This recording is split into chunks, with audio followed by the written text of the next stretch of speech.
మంత్రి గుమ్మడి సంజయరాణి పిఏ సతీష్ ఒంటరి మహిళను లైంగికంగా వేధించడం రాష్ట్ర వ్యాప్తంగా సంచలనంగా మారింది. సతీష్ మీద కఠినమైన చర్యలు తీసుకోవాలని చెప్పి అనేక మంది మహిళలు కూటమి ప్రభుత్వాన్ని డిమాండ్ చేస్తున్నారు. ఇంకా సతీష్ చర్యలపై మనతో మాట్లాడేందుకు వైఎస్ఆర్సీపీ మహిళా నేతలు ఉన్నారు.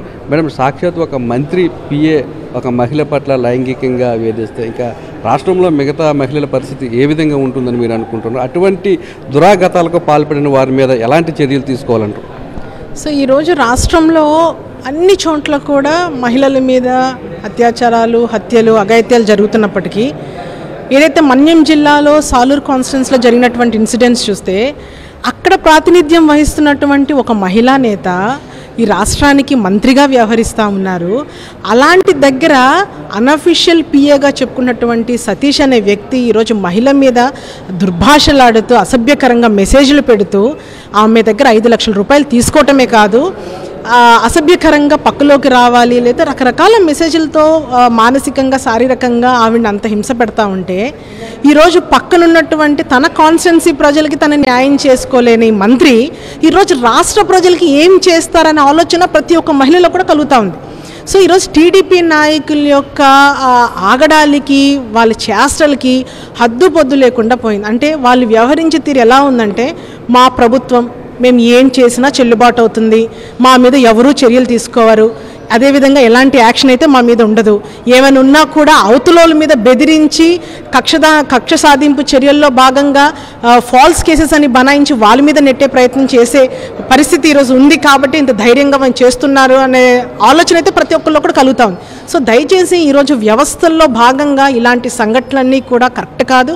ఖచ్చితంగా వ్యవస్థలు నిర్వీర్యం చేసే పని మానుకొని ఈరోజు వ్యవస్థలు సరిగ్గా పని చేయగలిగితేనే సాధారణటువంటి మనుషులకి న్యాయం జరిగే అవకాశం ఉంటుంది. కాబట్టి ఇమీడియట్గా మా డిమాండ్ల్లో ఒకటే, ఆ సతీష్ అనే వ్యక్తి ఏదైతే 5 లక్షల రూపాయలు తీసుకున్నారో తిరిగి, అంటే ఒక మగతోడు లేనటువంటి ఒక కుటుంబానికి కోవిడ్ కారణంగా భర్తను కోల్పోయింది, 3 పిల్లలు ఉన్నారు, దాంట్లో ఒక పిల్లకి ఆల్మోస్ట్ హార్ట్ ప్రాబ్లంతో బాధపడుతూ ఉంటే కనీసం ఒక సింపతి, ఒక కన్సర్న్ లేకుండా ఆడు ఇలా ప్రవర్తిస్తూ ఉన్నారు. కాబట్టి ఆయన్ని ఖచ్చితంగా అరెస్ట్ చేయాలి. అరెస్ట్ చేయకపోతే కనుక పెద్ద ఎత్తున ఉద్యమించే పరిస్థితి అయితే ఖచ్చితంగా ఉంటుంది. సాంఘిక సంక్షేమ శాఖ మంత్రి కూడా ఒక మహిళే ఉన్నారు, అలాగే హోంమంత్రి కూడా ఒక మహిళ అయ్యుండి కూడా ఒక మహిళకి న్యాయం జరగకపోవడం ఏ విధంగా మనం చూడవచ్చు? నిజంగా ఈరోజు మహిళలుగా 2 మంత్రులు ఉండి మహిళలకు న్యాయం జరగకపోవడం అన్నది నిజంగా ఈ రాష్ట్రంలో ఒక మహిళగా నేను చాలా బాధపడుతున్నాను. ఎందుకంటే ఈరోజు మా గుమ్మడి సంజయరాణి గారు ఉన్నారు, గిరిజన సంక్షేమ శాఖలో ఉన్నారు, అలాగే శిశు సంక్షేమ శాఖలో కూడా ఆవిడ మంత్రిగా వ్యవహరిస్తూ ఈరోజు ఏవైతే ఎక్కడో అవసరం లేదు, రాష్ట్రంలో అన్ని దిక్కులా మీరు చేయ అవసరం లేదమ్మా, కనీసం మన గిరిజన ప్రాంతాల్లో హాస్టల్స్లో జరుగుతున్న విద్యార్థుల గురించైనా మీరు పట్టించుకోండి, కనీసం వాళ్ళ గురించి ఆరా తీయండి, వాళ్ళ పరిస్థితి ఎలా ఉందని చెప్పేసి మీరు వచ్చి చూస్తే సరిపోతుంది. అలా కాకుండా నేను బాధ్యురాలనా, మీకు జ్వరం వస్తే నేనేం చేస్తాను, మీకు ఏమన్నా జరిగితే నాకేమవుతుందని బాధ్యతారహితంగా అసలు ఎలా మాట్లాడుతున్నారంటే, ఏమైనా అవనివ్వండి, మేము ఈ కూటమి ప్రభుత్వం అధికారంకి వచ్చిన తర్వాత మాకు నచ్చినట్టు మేము చేసుకుంటూ వెళ్ళిపోతాము, ఎవరైనా ఏమన్నా అవన్నీ మీ ఇష్టం, మాకు నచ్చినట్టు మేము చేసుకుంటూ వెళ్ళిపోతాం, మా మనుషులు ఎవరైతే ఉన్నారో వాళ్ళు తప్పులు చేసినా సరే వాళ్ళని ఏమి చేయకుండా వాళ్ళకి సపోర్ట్ చేస్తాము, అంతేగాని ఎవరైతే బాధిత మహిళలు ఉన్నారో, ఎవరైతే వీళ్ళ వల్ల బాధింపబడుతున్నారో వాళ్ళ మీద వీళ్ళు స్ట్రిక్ట్ యాక్షన్స్ తీసుకుంటే మిగతా వాళ్ళు అటువంటి పనులు చేయడానికి భయపడతారు. అంతేగాని మీరు వాళ్ళకి వెనకేసుకొస్తే రాష్ట్రంలో మిగతా మహిళలు, మేము ఈ రాష్ట్రంలో ఉన్న మహిళలందరూ ఏ రకంగా మేము ధైర్యంగా ఉండాలి, భరోసాతో ఉండాలి మీరు చెప్పండి. నిజంగా అనిత గారు అయితే మాత్రం మరి ఎంతసేపు మా నాయకుడు జగన్మోహన్ రెడ్డి గారి గురించి మాట్లాడమంటే గంటలు మాట్లాడతారు, కానీ మా గిరిజన ప్రాంతాల్లో విద్యార్థుల గురించి కానీ మహిళల గురించి కానీ ఇప్పుడు వరకు ఏవైతే ఇష్యూస్ ఉన్నాయో వాటి గురించి కానీ మాట్లాడడం అయితే నేను ఎప్పుడు చూడలేదు. నిజంగా మరి కురుపాంలో జరిగిన ఇష్యూ అయితే మేము ఢిల్లీ వరకు వెళ్ళి కంప్లైంట్ చేయడం జరిగింది. ఈ రోజు వరకు కూడా మరి గవర్నమెంట్ నుంచి కనీసం ఎక్స్గ్రేషియా కూడా ప్రకటించలేదు. అంటే గిరిజన ప్రాంత ప్రజలంటే, గిరిజన ప్రాంత విద్యార్థులంటే, గిరిజన ప్రాంత మహిళలంటే మీకు ఎంత చిన్న చూపో, ఎంత చులకన భావం అర్థమవుతుంది. అలాగే మరి మీరు ఈ తీరు మార్చుకోవాలి, మహిళలుగా మరి మహిళల గురించి ఆలోచించాలని తెలియజేస్తున్నారు. మహిళలకు ఎక్కడైనా అన్యాయం జరిగినా, వారిని ఎవరైనా వేధించినా తాట తీస్తామని చెప్పిన డిప్యూటీ సీఎం పవన్ కళ్యాణ్ కానీ, సీఎం చంద్రబాబు కానీ నోరు మెదకపోవడాన్ని ఎలా భావిస్తారు? అందరికీ నమస్కారం అండి. నిజంగా చాలా బాధాకరము.